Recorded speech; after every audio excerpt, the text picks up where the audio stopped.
আমার জীবনে মেলা লাশ কাটছি আমি, যা গুইনা শেষ করা যাবে না। 11-12 বছর বয়স, তখন থেকে আমি লাশ কাটা শিখছি। মানুষ বলে ভূত বলতে কিছুই নাই, কিন্তু ভূত বলতে মেলা কিছু আছে। কিছু কিছু ঘটনা আছে মানুষ বিশ্বাস করে না, কিছু কিছু ঘটনা আমি নিজে প্রমাণ পাইছি। যে লাশ সেলাই করতেছি, লাশ হাত নড়াইতেছি, ফ্যান নাই কিছু নাই, চুল নড়ে, বাতাসও ঢোকে না। এমনও দিন গেছে লাশ দেখে আমি ভয় পাইছি। বাবা চাকরি পাওয়ার পর আমায় তখন ছোট, আমার বাবার সাথে যাই, বাবা লাশ কাটে, আমি সেলাই করি, দেখি বাবা কিভাবে লাশ কাটতো। আমি শিখতাম, শিখতে বাবার পর আমার হলো। তা বাবা সব সময় বলে যে বাবা দেখ, লাশে ভয়ও আছে, আবার ভয় পাবি না। তা আমার জীবনে ছোটোর থেকে আমি কাজ করি।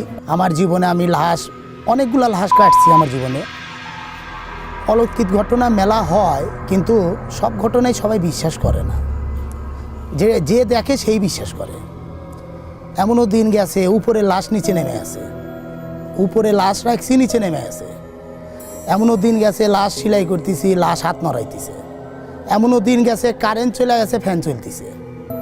এমনও দিন গেছে আগে যখন প্রথম র্যাব নামে, তখন তো ক্রস ফায়ার লাশ মরতো, তখন 7টা-8টা ডাকাত নিয়ে আসতো, আমি একলাই সেলাই করতাম। তখন কারেন্ট চলে গেছে, মোম জ্বালায় আমি সেলাই করছি। এমনও দিন গেছে লাশ ঠোঁট নড়া, চুল নড়ে, ফ্যান নাই কিছু নাই, চুল নড়ে, বাতাসও ঢোকে না। এমনও দিন গেছে লাশ দেখে আমি ভয় পাইছি। কিন্তু আমার বাবা বলছে যে ভয় পাইলে তুমি দুর্বল হয়ে যাবে। এখন যেভাবে আমার এটা পেশা, এখন এটা করলেও আমাকে করতে হবে, ভয় পাইলেও আমাকে করতে হবে, ভয় না পাইলেও আমাকে করতে হবে। আমার জীবনে আমার চাকরি বয়স তো তেমন না 12 বছর, কিন্তু আমার বাবার জীবন থেকে ছোটোর থেকেই আমি যখন 11-12 বছর বয়স, তখন থেকে আমি লাশ কাটা শিখছি। অ্যানাটমি বিভাগে নর্থ বেঙ্গলে আসছিলাম কয়েক বছর। বাবা মরে গেছে, এখন আমি কাটি না অবশ্যই, কিন্তু ছোটো ভাইরা কাটে। কিন্তু আমার জীবনে মেলা ইতিহাস আছে, যা না বললেই না হয়। মানুষ বলে ভূত বলতে কিছুই নাই, কিন্তু ভূত বলতে মেলা কিছু আছে। আমার জীবনে এমনও দিন গেছে লাশ হাত নড়ায়, লাশ চর মারে। আমার বাবা একটা কথা বলছে যে বাবা দেখ, আমার জীবনে আমি একটা ভয় পাইছিলাম। পরে আমি জিজ্ঞেস করলে কী ভাবেছে বাবা? কয় দেখ, এক লাশ আমাকে চর মারছে। বললাম এটা কোন কথা কয় না বাবা তুই জানোস না, আসলেই মারছে। বললাম আচ্ছা ঠিক আছে, আমি তো এখন চাকরি করি, দেখি লাশ কীভাবে চর মারে আর কি করে। পরে আস্তে আস্তে করলাম, করতে দেখতেই আমার জীবনে আমি অনেক অলৌকিক ঘটনা দেখছি। কিন্তু মানুষে বললে মানুষ মনে করবো যে মিথ্যা কথা বলে, আবার নেশা খায় কথা বলতেছে। এর জন্য আমি কাকু কিছু বলি না। ঢাকা মিরপুরে একটা খারাপ ঘটনা ঘটছিল, তারপরে থেকে সিসি ক্যামেরা লাগানো হয়েছে পুরো বাংলাদেশ লাশ কাটা ঘরে। আগে তো সিসি ক্যামেরা ছিল না। সিসি ক্যামেরা থাকলে সে মানুষ বুঝবো যে কি ঘটলো না ঘটলো। এখন বর্তমান সিসি ক্যামেরা সরকার দিছে। নতুন বিয়ে ঠিক হয় আমার টাঙ্গাইলে। আমার শাশুড়িরা বলল যে বাবা তুমি যে লাশ কাটো, একটা লাশের ছবি দেখায়। পরে আমি একটা লাশ কামারখন্দ থানার ভালোবাসা কইরা বিষ খাইছে। বিষ খাওয়ার পর সে লাশটা আসার পর কাটার পর আমি ছবি তুলছি। ছবি তোলার পর ওই ছবি বাইরে রেখে দিছি। ওই ছবি বাইরে রাখার পর আমার শরীরে ধরে নিছে। পরে লাশ ধরার পর আমার বাবা মন্থন দিয়ে ঠিক করে দিছে। এখন বর্তমান মানুষ বলে যে ভয় নাই, ভয় বলতে মেলা কিছু আছে। লাশ যখন কাটি আমার মনেও কষ্ট লাগে যে একটা মানুষ মারা গেছে, তাকে কাটা ঠিক না। একটা মহিলা লাশ কাটি, তার পেটে বাচ্চা থাকে, ওই বাচ্চাকেও তো পোস্টমর্টম করা হয়। ওই বাচ্চা যখন লাশ কাটি চাকুর সাথে গড়ে, মানে চাকু যখন বসায় লাশের উপর বাচ্চা গড়ে, তাহলে ওইটা অলৌকিক ঘটনা। এখন ওইটা দেখে তো ভয় পাওয়া যাবে না। আবার কিছু ভয় আছে আমি পাইছি। 7 দিন অসুখে আসছিলাম। এইসব ভয় যার মনে ঢুকে যায়, এটা অসুখ হয়ে গেছিলো। 7 দিন আমি ঢাকায় গেছিলাম কবিরাজির কাছে, যায়া কবিরাজি কইরা তার বাদে ঠিক হয়েছি। এমন অবস্থা গেছে।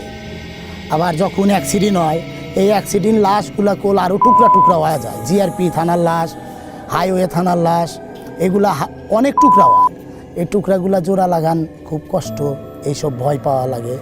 এই যে হার্ট লাভ পারে, মানুষ মারা গেছে হার্ট লাভ পারে, এই কী কম আর কী কম, মানুষ তো আর দেখে না, দেখি আমরা আমরা কাটি, আমরা দেখি, আমরা ভয় পাই, আবার মনে সাহস রাখি যেহেতু আমার চাকরি, এটা তো করতেই হবে, এই চাকরি না করলে তো হবো না, বাপদাদার পেশা, এটা করতেই হবে।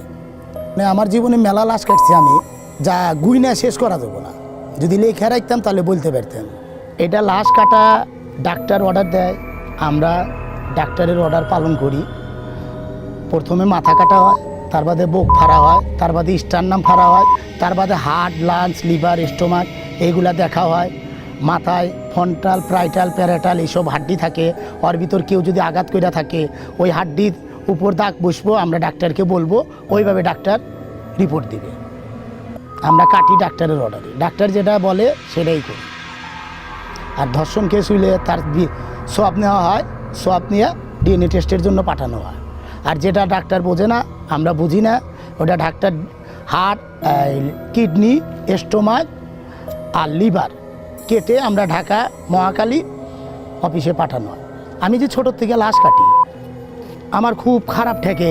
এই যে ইয়াং বয়সের মেয়ে আসে, 5 ওয়াক্ত নামাজ পড়ে, ওনারা আসে, লাশ মরিয়া যায়, বিষ খায়, রাগের চোটে ফাঁসি দেয়, মহিলা লাশ আমরা কাটি। এই যে 64 জেলার ভিতর পুরুষ ডোম, মহিলা ডোম নাই। এই যে ঢাকায় একটা ঘটনা ঘটছিল, ধর্ষণ, লাশকে ধর্ষণ করছে, এটা তো ঠিক না, এটা পাপ। সব ডোম এটা বোঝে না। আমার জীবনে আমি মেলা লাশ কাটছি, আমারই শরম লাগে। একটা মেয়েকে উলঙ্গ করে যে পোস্টমর্টম করা হয়, এটা ঠিক না, এটা বিবেকে বাধা দেয়। আমার কথা হলো, আমার একটা অনুরোধ যে বাংলাদেশ 64 জেলার মধ্যে যাতে যান পরবর্তী সার্কুলারে নিয়োগ দেয়, যাতে যান মহিলার লাশ মহিলা কাটে, পুরুষ লাশ পুরুষ কাটে, তাতে সবার ভালো হবে। মাঝখানে একটা ঘটনা ঘটছিল, এক ডোমের জন্য 64 জেলার ডোমের দুর্নাম, সে না করলেও তার দুর্নাম। আমার হিসাবে 64 জেলার ডোম যান, মহিলা লাশ মহিলা কাটে, পুরুষ লাশ পুরুষ কাটে। আমার এটাই অনুরোধ, ডোম হিসাবে আমি বলতেছি। তা আমার জীবনে মেলা অলৌকিক ঘটনা আছে, যা আজকে আপনাদের বললাম, ঠিক আছে। কিছু কিছু ঘটনা আছে মানুষ বিশ্বাস করে না, কিছু কিছু ঘটনা আমি নিজে প্রমাণ পাইছি, কিন্তু যারা দেখে নাই তারা তো বুঝবো না। আমি দেখছি, দেখেই আজকে আমি এখানে বললাম।